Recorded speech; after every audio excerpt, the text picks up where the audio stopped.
To the election now, and some testy exchanges among the three leaders as they faced off for the only radio debate of the campaign. Issues ranged from affordability to climate change to crime, and nearly every topic drew fireworks. CTV's Rob Buffum took in the debate and joins us now with more on the sparring. Rob? Mi-jung, this was the first time that the three leaders were face-to-face in this campaign, and the tension, it was visible as they squared off on a bunch of pressing issues.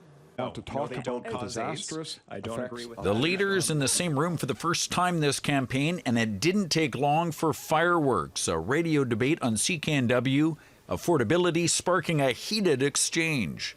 You know, I hear John talk about the Rustad rebate. It's the Rustad long wait. Misleading once again, which is what weak leaders tend to do. Green leader Sonia Furstenau taking a shot at EB's tax plan. We're going to give you $1,000 in your pocket, so vote for us. As opposed to, we're going to make sure that the healthcare system's working. On healthcare, while acknowledging ER closures and doctor shortages are still a stubborn problem, EB produced a printout of this tweet from a year ago by a Conservative candidate, suggesting the candidate thought COVID vaccines cause AIDS. Do you find it acceptable that your candidate is promoting the view in the North that COVID vaccines cause AIDS? Rustad didn't directly address the tweet, but after the debate said all vaccines had to be available, safe, and that there be a choice. More heated exchanges followed on public safety.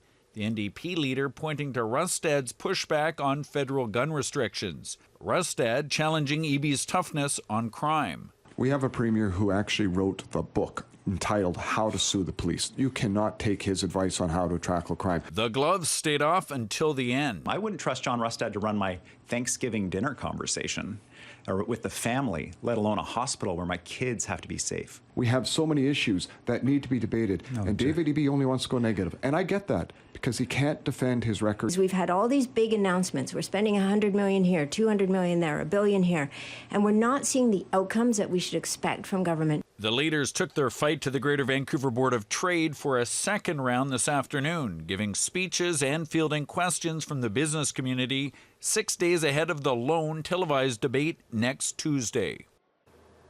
And Rob, things got pretty feisty there. Did we get a response from Chris Sankey, the BC Conservative candidate David Eby was targeting in the morning debate?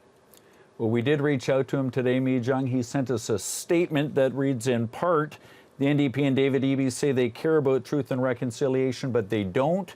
Instead, they're trying to cancel me, an Indigenous man, to satisfy their need for censorship and racism.